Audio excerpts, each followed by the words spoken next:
घरची परिस्थिती अत्यंत हलाखीची असताना कशेळे गावातील विलास मते यांनी कठोर परिश्रम घेऊन कॉन्स्टेबल ते डीवायएसपी या पदापर्यंत घेतलेली भरारी स्पर्धा परीक्षा देणाऱ्या मुलांसाठी नक्कीच प्रेरणादायी आहे।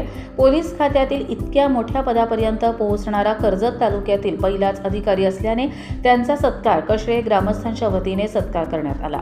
आपल्या गावच्या सुपुत्राचा सत्कार करण्यासाठी कशेळे ग्रामस्थांनी मोठ्या प्रमाणावर गर्दी केली होती।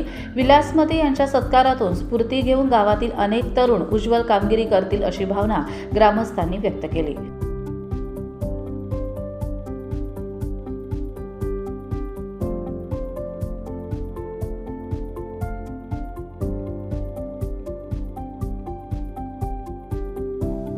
कर्जत लाईव्हसाठी संतोष पेरणे, कर्जत।